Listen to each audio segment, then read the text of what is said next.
What's up, everyone, and welcome to HBCU 101. I am your host, Jaleel Thurman. HBCU 101 is a show that will take you all over the nation, giving you the ins and outs of HBCUs with a little taste of the HBCU flavor. On today's episode of HBCU 101, we sit down with a Spelman alumna that took her sense of style and mixed it with a little Nike. But before we get to that, let's check out our HBCU news and see what's buzzing in our community with Tali Carr. Okay, Jaleel, some big news for HBCU grads. Do you want to help shape the futures of New York City students while gaining transferable skills to jumpstart your career? Well, Success Academy is providing over 20,000 New York City kids a world-class education, including sports and arts programs, for free. Once you're a part of Success Academy, you'll be on an accelerated path to growth, including training and professional development to set you up for success. All degrees are welcome. You can learn more at jobs.successacademies.org. Let's get back now to HBCU 101 with Jaleel Thurman. Thanks, Tali. Now for today's guest, all right, many know her in college for representing her AKA, while many today know her for her amazing sense of style. HBCU 101 would love to welcome Spelman College alumna, owner, founder of the Pivot clothing brand, and a Nike Yard runner, Ms. Nani Edwards. Nani, what's up? What's up, Jaleel? What's up with you? Happy to be here, bro. The pleasure is all mine. Yeah. Now, let's get right to it. Let's do it. One thing I really love about your story is that you are a Spell House baby. Yeah. Right? Pops went to Morehouse, moms went to Spelman. Yeah. So I know growing up, that was crazy. Yeah. The energy, the camaraderie, the family that you've always experienced. Mm-hmm. So let's talk about, was Spelman always a choice? For my mom, yeah, I had no other choice. Mm-hmm. I mean, to be real, like I had no idea where I was going to go to college yet. Okay. I was immersed early on into the homecomings. That was my earliest memory of like Spelman Morehouse culture. Okay. Was going to the homecomings, and my parents would actually be at the president's tent on the hill. So all the kids would just run up and down the hill, don't know what's going on. Yeah. Until I started getting a little older, and I would kind of look and peek over there at the tailgate side and see the street filled with people. And I'm like, what's going on over there? Mm-hmm. Like, I want to see what's over there. So that was kind of like my first earliest memory. And then my mom, she would, introduce me to like all her folks and be like, yes, so people were like, well, where's Nani going to college? And before I could say anything, she's like, well, she has three options, Spelman, Spelman, and Spelman.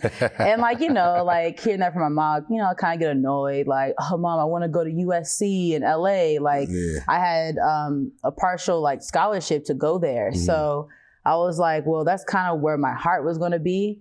But she was just laying out the importance of what Spelman would really provide to me, the sense of family and culture. And she was like, I'm right down the street. I'm from Southwest Atlanta, Zone 4. So I'm just thinking oh, that's worse. Yes. I don't want to be down the street from y'all. But she's like, well, you'll have your car here. You'll have access. I know people on campus to make sure that you're comfortable in the experience. And, I was swaying towards it. And then one moment that's I'll never forget is we're coming home from school and my mom checks the mailbox and she pulls out this big blue envelope. Oh, wow. And before I even realize what's going on, she screams and gets and just starts crying and filled with emotion. And I'm like, what's going on? What's happening?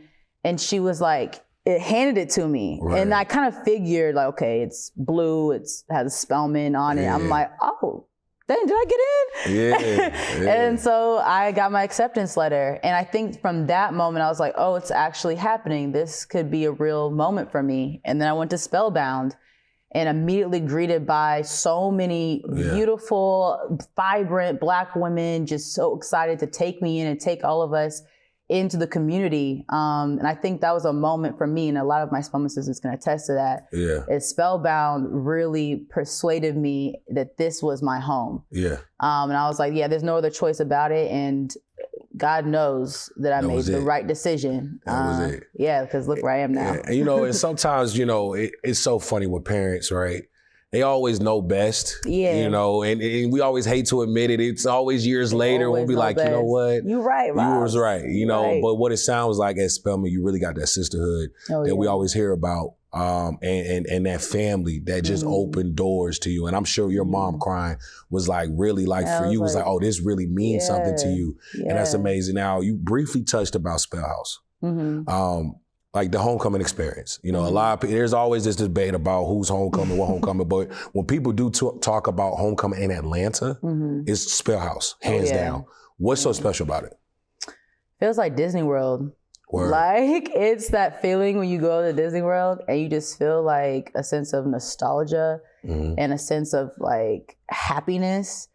Like, that's how it feels going to Spell's homecoming. I mean, you know, we are two large schools, small schools, you know, combined together, which makes it a huge experience from everybody that's been, you know, this is their 20th homecoming. So this is their first homecoming. And you know, it's like one of those moments where you have to like plan to meet up with people ahead because when you get there, there's no service. It's like who you bump into, who's that magical person you see again. It's like for those 2 seconds, those moments, you really get to embrace them, see them again, hold them, smile, take a pic, and then you move on about your life. And you know, it's a truly a magical experience. You know, my experiences have changed through being on campus. Okay. And then obviously being an alum and coming back to feeling like it's homecoming. Yeah. But yeah, I mean, it's you know, like I said, I'm from Atlanta, born and raised. So I've been going all my life. And so to see the different stages of homecoming, what it means to me to come back, it's getting more precious to me. Yeah. And I was a MUPI stepper. So I was on the step team and we won our step show. You was getting crazy. Oh yeah. So there's so many different moments in like of my memory that I'm like, this is a place of happiness. Yeah. And then as an alum, you come back and you appreciate the time. Oh yeah. Because then you realize how precious time really is. And speaking of time, during the pandemic, you created your company because that was probably the most time everybody took a pause. But we'll talk about it after the break. It's Jalil, it's Nani. You all stay tuned. We'll be right back. What's up, everyone, and welcome back to HBCU 101. It's Jalil, and I got Spelman College in the building. My girl, Nani. Nani, listen, before we get back to the gyms, right? We got a little HBCU trivia for you. You ready? Let's do it. Okay, true or false, celebrity stylist Ronaldo Nehemiah attended FAMU? False. It is false. He went to Livingstone College out there in Salisbury. So shout out to Livingstone, my guy Ronaldo. All right, now before the break, we talked a little bit about how you used your time during the pandemic. All right, during the pandemic, you created your company, Pivot. Talk to us about it. Yeah. So we all took a pause, forced and necessary, you know, and I'm always looking to see what I can leave behind as a legacy, generational wealth. I want to build things with purpose that's meaningful. And, you know, I'm into style and clothing and there's a lot of things that I was trying to find that I just couldn't find. And I'm like, you know, getting upset. So I'm like, oh, like this piece would look so good if I could pair it with this. And I'm like, well, why am I waiting for anyone else when I have the ability to do it myself? Yeah. And honestly, I was thinking about a name. I was talking to my mom, like that's my heart. And we brainstorm a lot together. Yeah. She's an entrepreneur herself. And she said that during her meditation, the word pivot came to her. Okay. So I'll definitely give my cards to her with that name of Pivot. And I was like, okay, you know, that seems like something we can all relate to. And I swear, I ain't ever heard anyone say the word pivot for real as often as they do until I feel like I put it out there. Yeah, okay, but you know, now everyone's about pivot and pivoting, and that's beauty because that's what we need to do. It's okay to be in one direction and go to a next and put a pause in that and go to the next. Within the brand, the company, you know, and one of the places I noticed is there's a partnership with you and your mom's nonprofit, Camp Village. Yeah.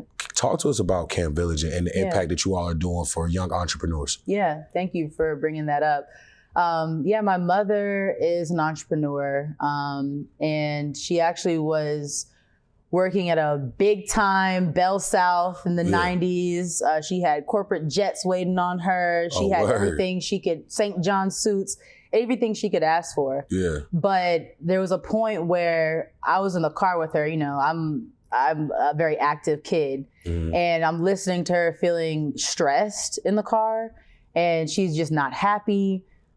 She wants to spend more time with me and my sister. Yeah. And at the time it was during the summer. So I'm going to like these camps where all we do is swim, eat pizza, and watch movies all day. Okay. And I wanted something more of like, you know, something more interactive that's going to actually like feed my mind and my spirit, right? So all that being said, I'm like, well, Mom, you know, why don't we just make our own camp? And she's like, why not? So she ends up quitting her Bell South job. Oh, wow. And focuses 100% all her own funds to start Camp Village. And I actually came up with the name. I was like 7 years old, right? Because Lion King was my favorite movie at the time. So I was like, Camp Village, that's the name of the camp. And the purpose was to enrich the minds of children with whatever they want to do in life. That, you know, whether they want to play soccer, then we find a soccer specialist to come and teach the kids soccer. Maybe they want to learn chess. We will find a chess specialist to teach chess. Maybe they want to learn rocket building or you name it. The kids come in and they say this is what they want to do, and we find the specialist, which is a part of the village, because it takes a village to raise a child and to find that sense of happiness within that community. So over time, my mom has received a lot of different awards from Fulton County for the program. And I went as a camper through the program to starting around like 12, I became like a counselor in training. Then now I'm working the business and the administrative part, and I'm now the counselors and, you know, and working the back end of everything. So since then, we've had DBAs from Camp Village, and we now have the entrepreneurship program for the junior apprentices. So now it's kind of, instead of a camp, we've kind of moved away into more of young adults, seeking, again, whatever they want to do as far as entrepreneurship, and we teach them how, you know, we find the specialists to teach them the beginning, middle, and end of how to run your own business. So we've combined and partnered with Pivot so that, you know, this is what we in our Black community need to understand, right? This is how the rich get richer, because they have their for-profit business and then they have their nonprofits, right? So instead of, you know, paying the IRS, you know, your taxes, you know, that you may owe $2,000 for the year, put that $2,000 into your own nonprofit. Now you're building your nonprofit, you're enriching the minds of whoever you're giving back to in your community, and it comes right back to you. You talked about Village. We're going to talk about that Spelman Village a little bit more, but we'll talk about after the break. It's Jalil, it's Nani. You all stay tuned. We'll be right back. Time now for Did You Know? Brought to you by HBCU Pride Nation. Did you know that Black churches helped create the first HBCUs? Throughout history, churches have been the backbone of the Black community. They have also played a large role in creating the first HBCUs, which were established with the assistance of the American Missionary Association and the Freedmen's Bureau. What's up, everyone, and welcome back to HBCU 101. It's Jalil, it's Nani, not Nani. Listen, we didn't talk to everything, all right? But the one thing that I really want to get to, and I'm sure everybody else will love to hear more about as well, is your opportunity with the Nike Yardrunner team. You've been with them for a couple years, but you've recently had an opportunity to design your own special Nike Terminator. Before we get to the shoe itself, walk us through like what the experience was like going to Nike headquarters. Yeah, it was a full circle moment. It was magic. I mean, you know, just to be amongst the greats and the legends and to see what they've done with their craft. And now they have a building, and now they have a structure, and now they have people studying their craft.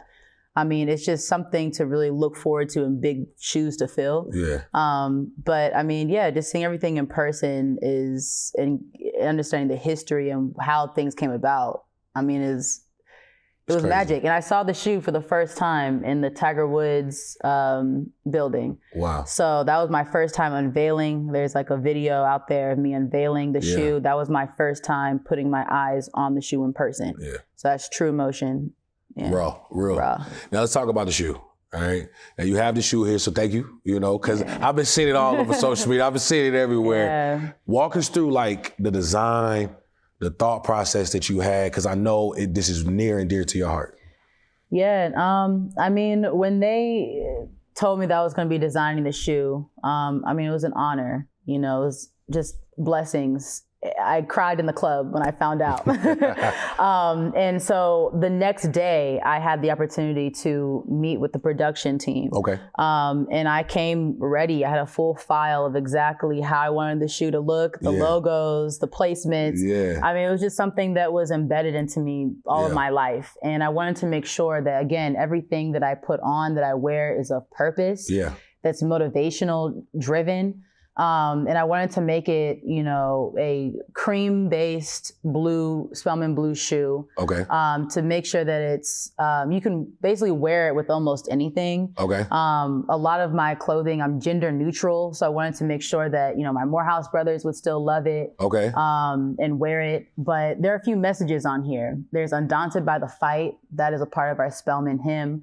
Again, when you're lacing up your shoe, you are remaining undaunted by the fight to go out and be your best self. I have my favorite part of the shoe, which is a choice to change the world, on the inside tab, because it's something that's an intimate moment, a piece that when you are putting the shoe on, it's a reminder that you have this choice to make the steps in the right direction to change the world.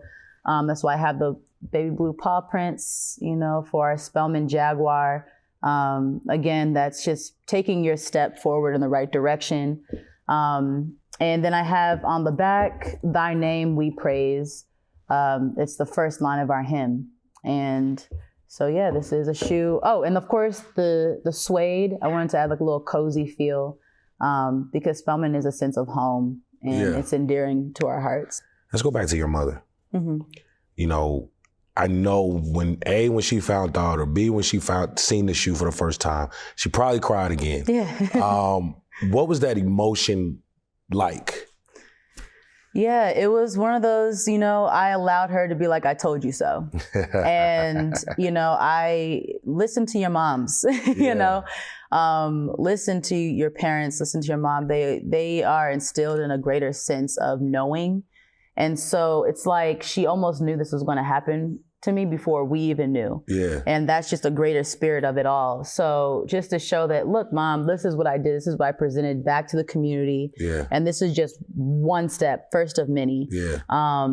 This is a time sake, a timepiece. Yeah. This is the one and only, the first, the only.